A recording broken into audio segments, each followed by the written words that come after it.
have much to say about reconciliation. And it turns out I didn't either. So I rewrote this yesterday. I'm glad to see so many people here today. I'm glad that we know that this is a place that we are safe to share our grief and a place to retool and regroup as we prepare for the work that is ahead. Wednesday, several people gathered here after the election. I've also had several conversations with Tapestry members and friends. The worry and grief that people carry is palpable. Parents dread explaining to their children that Donald Trump was chosen by a majority of people to be our leader.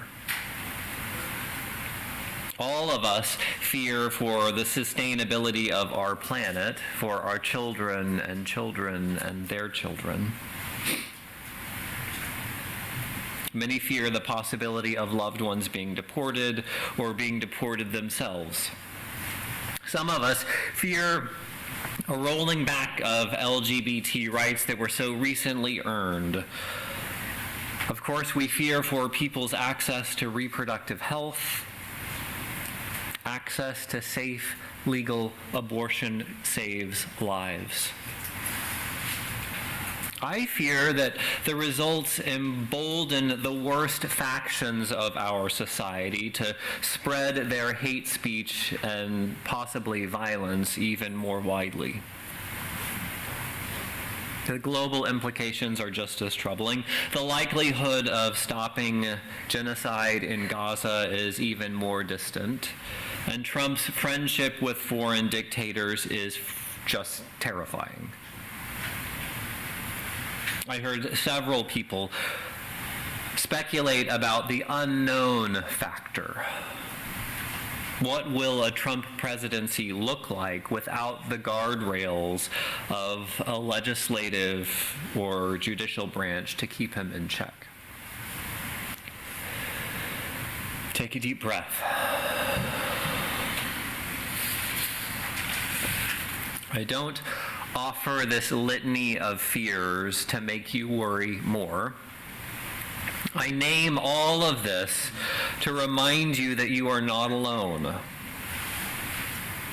The fear in your heart has been spoken aloud in these walls. Your fear is legitimate, and there is room for it here.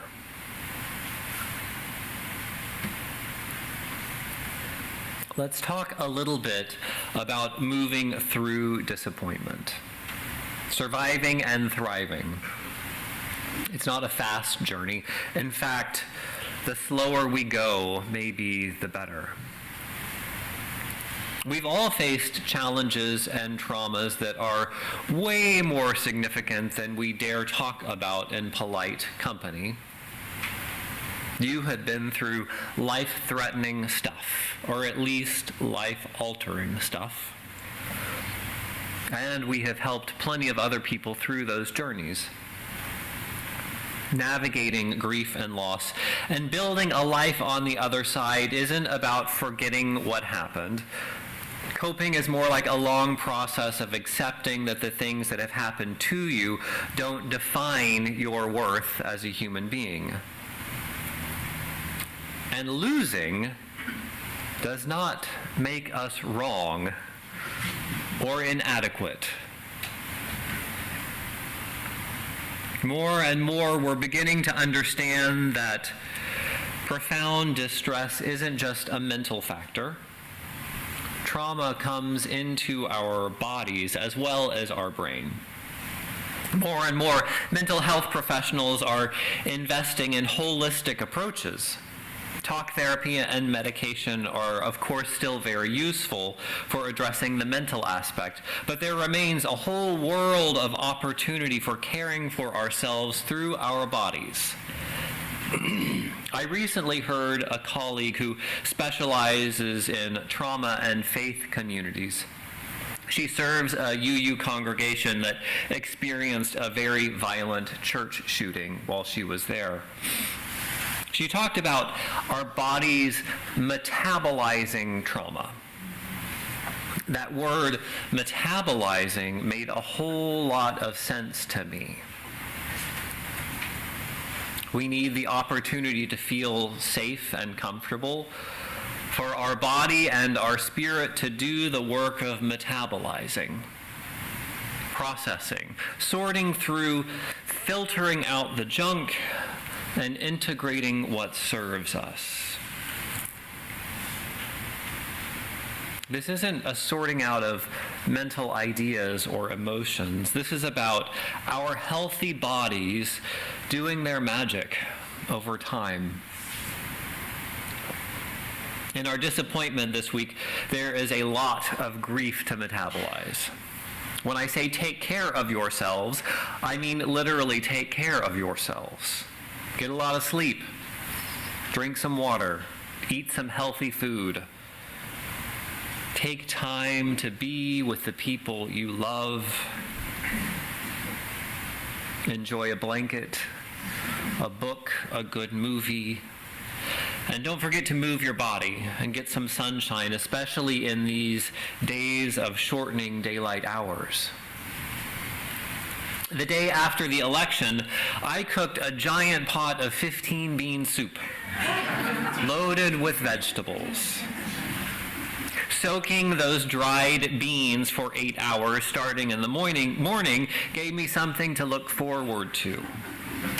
And chopping vegetables required just enough mental attention to occupy my brain without taxing it. The house smelled amazing. I also toasted some good sourdough bread so that it was perfectly crunchy with each bite, and had a few slices of cold cheddar cheese. The meal was delicious, and I knew it was good for the earth. It aligned with my values. And I ate dinner with my boyfriend. It was not the liveliest conversation. Things around my house are still pretty much in election funk. But sharing dinner was something to do together. For me, engaging all of my senses in healthy satisfaction helps pull my mind back from peering into the depth of those worst case scenarios that we can all start rattling off. It reminds me for a moment that I'm safe and there is enough here. I know a pot of bean soup is not going to restore American democracy, but it can tend to our hearts until we're ready to dive back into the work. So please, please take care of yourselves. You may be familiar, at least with the title of the book, The Body Keeps the Score, by Bessel van der Kolk. I heard of an interview that he did talking about being flown into Puerto Rico in the wake of Hurricane Hugo. He said that when he first landed there, everybody was busy doing stuff. They were rebuilding their homes and rebuilding their lives. Most of them were helping each other and their family along the way. They were really too busy to talk to him about their grief and loss. On that same plane that he flew in on were officials from FEMA. Soon after their arrival, the FEMA official said, no, stop everything. Stop what you're doing until FEMA decides what you can get reimbursed for. It was the worst thing that could have happened. Almost immediately, the people were using what energy they had to fight with each other instead of rebuilding their lives. Keeping survivors from being agents of their own recovery was a big, big mistake. Our circumstances are different, but the idea holds still. Some of you are fired up and ready to act. Do what you can with what you have to rebuild the world in your vision. And wherever possible, join with others in their project. Some of us are still taking a breath, still surveying the damage. But we will join you in that effort as soon as we are ready. In 2016, when Trump was elected by the Electoral College, I spoke about the tale of two wolves, and it still rings true today. It's said to be a story from a Cherokee Indian tradition, but no one's quite sure of that. The story goes something like this. One evening, an old man told his grandson about a battle that goes on inside every person. He said, "My son, inside each person is a battle that is raging between two wolves. One of them is anger, jealousy, superiority, pride, aggression, ego. The other wolf is serenity, humility, kindness, empathy, generosity, and compassion." The grandson thought for a minute and, of course, asked, "Which wolf wins?" And the old man told him, "The one that we feed." The story comes back to mind this week because it reminds me not just of the soul of an individual, it reminds me of our country. Within our country, there are two competing inclinations. On one hand, there is an inclination toward compassion, access, opportunity, equality, forgiveness. The opposing force in our country embraces punishment, control, hierarchy, and a sense of scarcity. These aren't two political parties. These are two different mindsets that have shaped our country from the very beginning. And they battle out daily in the halls of power, in business, in our streets when we interact with each other. And the metaphor of two wolves is especially fitting because it reflects the tremendous power of the opposing forces within us. Sometimes it's easier to see power and violence and control and hierarchy. At times we've been tricked into believing that those inclinations are stronger or even more natural than love and compassion. But the inclination to cooperation is just as natural as the inclination to competition. Our ability to build communities, to care for our young, to communicate and share are hardwired into us. The drive toward competition or toward cooperation is what has allowed us to thrive. At a more basic level, it's what allowed cells to divide and multiply and come together. Cooperation and sharing is the basis of life. It is just as natural as competition. The second reason I like the wolf metaphor is that these two wolves seem to be equally matched. It may feel like the entire country took a dramatic turn in the wrong direction last week. Trump won by a majority of votes, but it certainly was not all of the votes, or even an overwhelming majority. The two wolves represent equally strong opponents.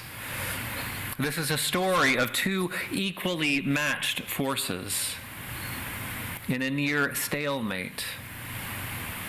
It's the story of very small differences making a big impact on the outcome. It's easy for privileged people to reflect on their own version of American history and feel pretty darn good about the United States. It's also easy for marginalized people to point out the profound flaws that seem so inherent in who we are. I hear both of those histories and I agree.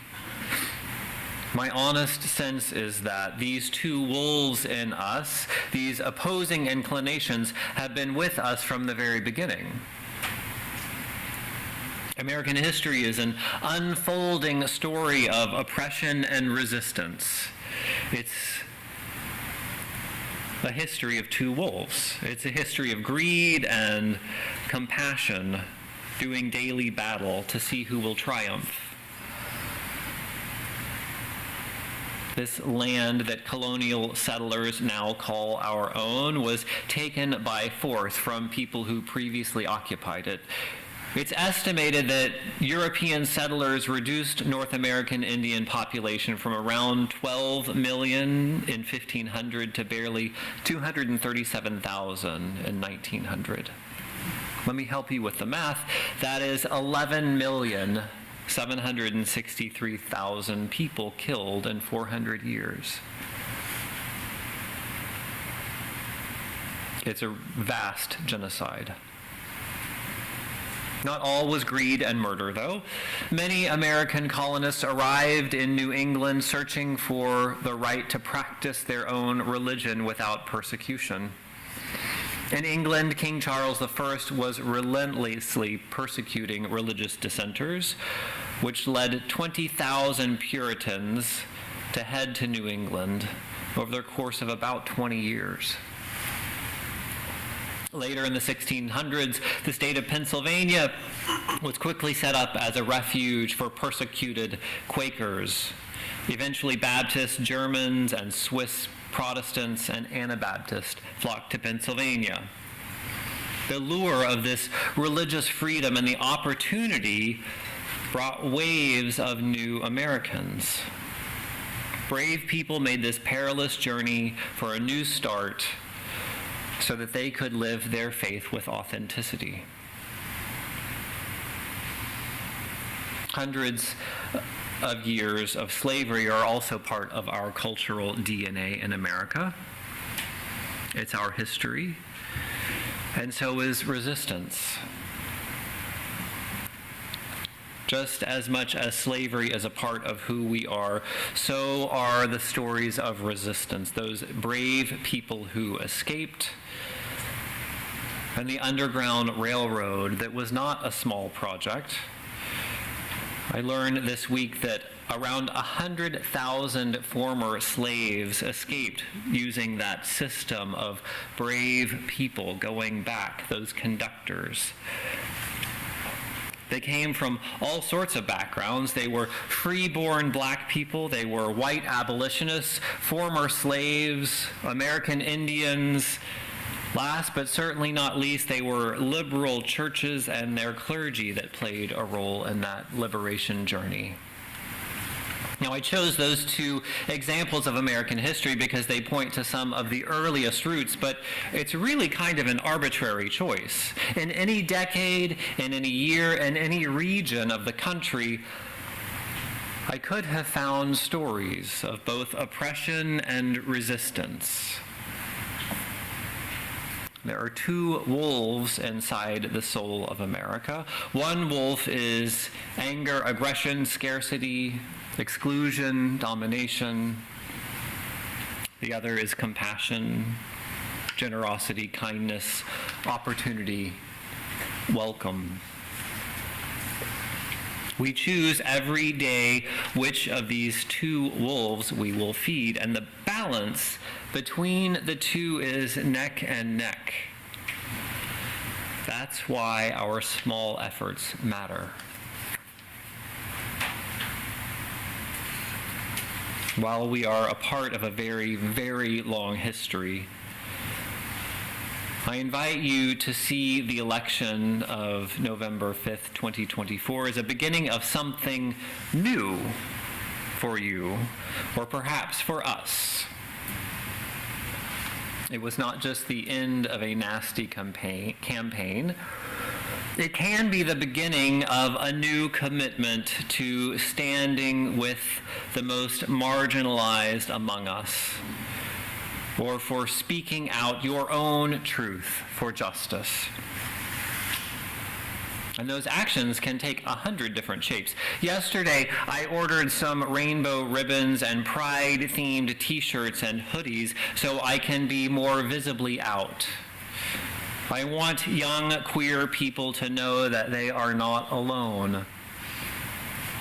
Maybe you want to join a tapestry committee or some other nonprofit in the area, or something new. Maybe you want to give your money to a cause or give a hug to someone who needs it. There are 1,000 different ways you can help. And if you can't quite figure out how to use your gifts to impact the world, I would be glad to do some brainstorming with you. It's something that I find great joy in, helping other people cause good trouble. It's not going to happen overnight, but I hope that eventually your disappointment, your anger, your fear can be transformed into action.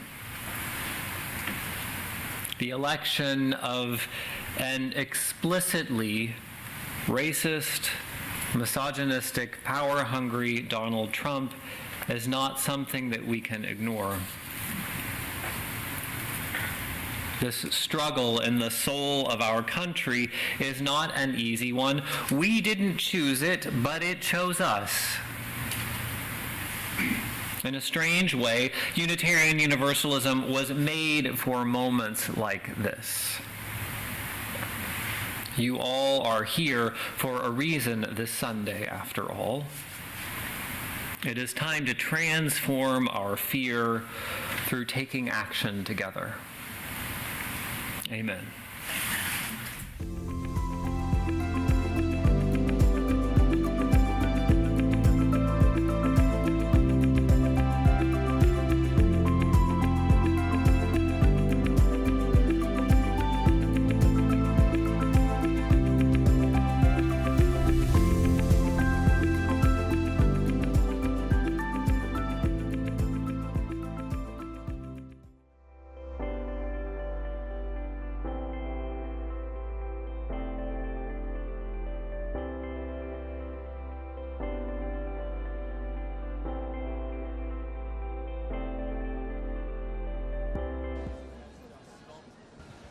Please welcome the Vice President of the United States, Kamala Harris.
Good afternoon, everyone. Good afternoon.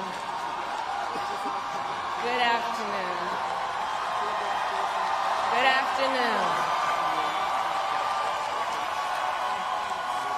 Thank you all. Thank you, thank you. Thank you, thank you. So let me say, and I love you back. And I love you back. So let me say, my heart is full today.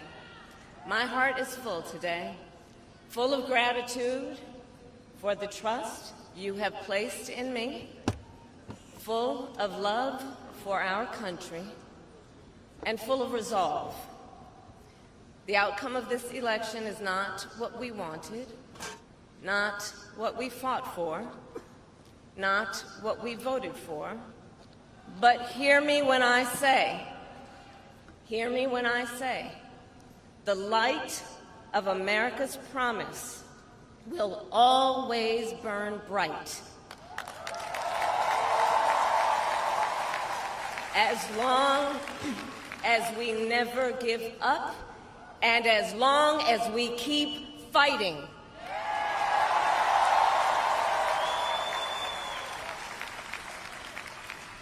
To my beloved Doug and our family, I love you so very much. To President Biden and Dr. Biden, thank you for your faith and support. To Governor Walz and the Walz family, I know your service to our nation will continue. And to my extraordinary team, to the volunteers who gave so much of themselves, to the poll workers and the local election officials, I thank you all. Look, I am so proud of the race we ran, and the way we ran it, Over the 107 days of this campaign, we have been intentional about building community and building coalitions, bringing people together from every walk of life and background, united by love of country with enthusiasm and joy in our fight for America's future. And we did it with the knowledge that we all have so much more in common than what separates us. Now, I know folks are feeling and experiencing a range of emotions right now. I get it. But we must accept the results of this election. Earlier today, I spoke with President-elect Trump and congratulated him on his victory. I also told him that we will help him and his team with their transition, and that we will engage in a peaceful transfer of power.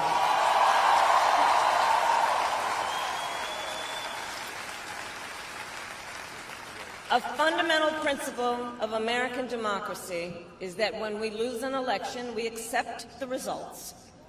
That principle, as much as any other, distinguishes democracy from monarchy or tyranny. And anyone who seeks the public trust must honor it. At the same time, in our nation, we owe loyalty not to a president or a party, but to the Constitution of the United States.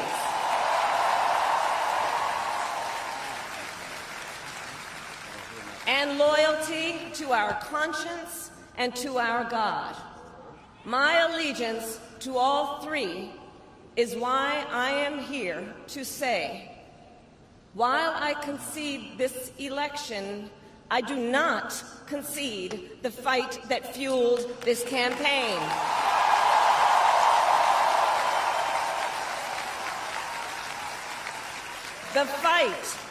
The fight for freedom, for opportunity, for fairness, and the dignity of all people. A fight for the ideals at the heart of our nation, the ideals that reflect America at our best. That is a fight I will never give up.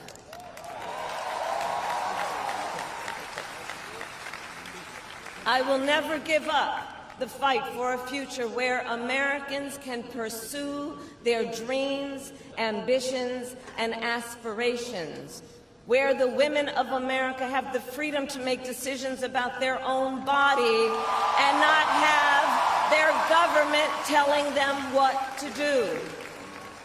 We will never give up the fight to protect our schools and our streets from gun violence. And America, we will never give up the fight for our democracy, for the rule of law, for equal justice, and for the sacred idea that every one of us, no matter who we are or where we start out, has certain fundamental rights and freedoms that must be respected and upheld.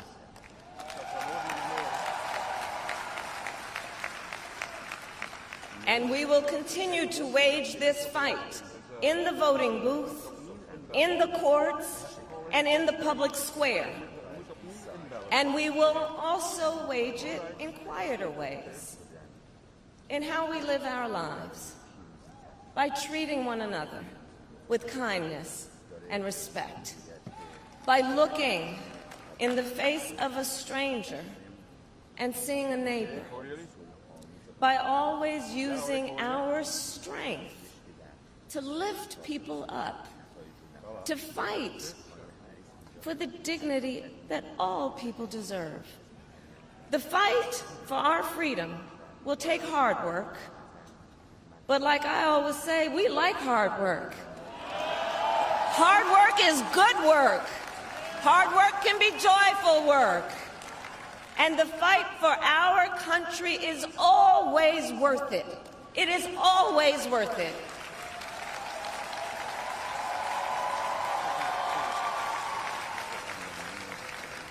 To the young people who are watching, it is, I love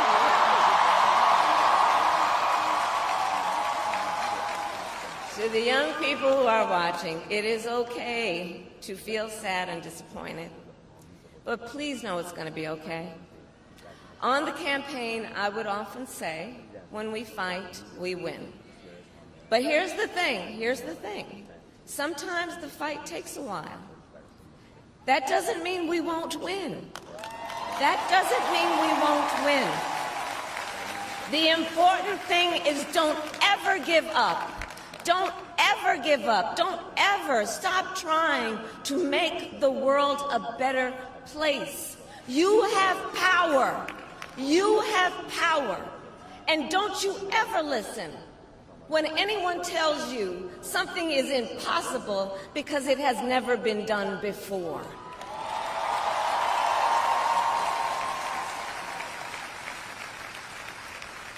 You have the capacity to do extraordinary good in the world. And so to everyone who is watching, do not despair. This is not a time to throw up our hands. This is a time to roll up our sleeves. This is a time to organize, to mobilize, and to stay engaged for the sake of freedom and justice and the future that we all know we can build together.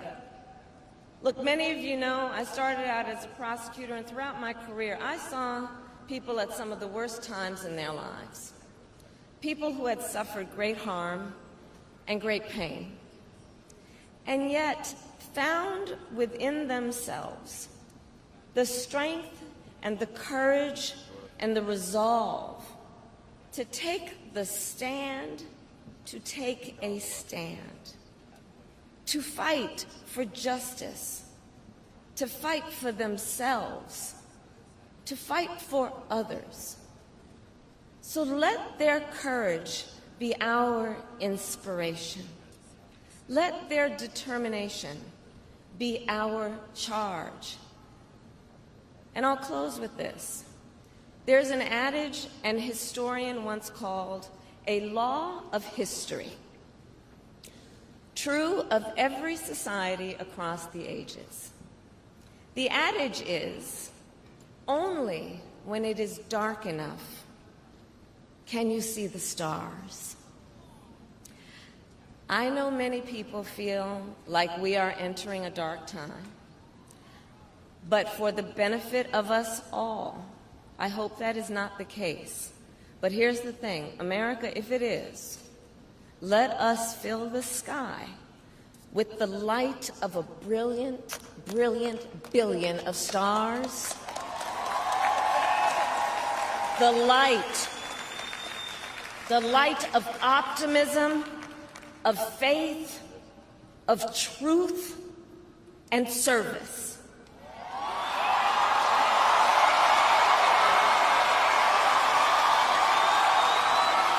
HU. And may that work guide us, even in the face of setbacks, toward the extraordinary promise of the United States of America. I thank you all. May God bless you, and may God bless the United States of America. I thank you all.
Like many of you in this moment, I think I have felt the full range of emotion: shock, hurt, anger, fear, pain, and I've done my share of introspection.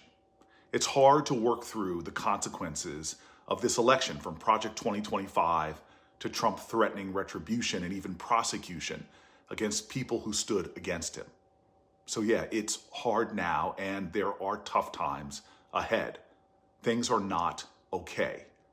We should feel grief, but never despair. We should be angry, but not bitter. Sad, but not cynical. This is a defeat, but we are not defeated. I promise you, there is something in all of us that is unconquerable.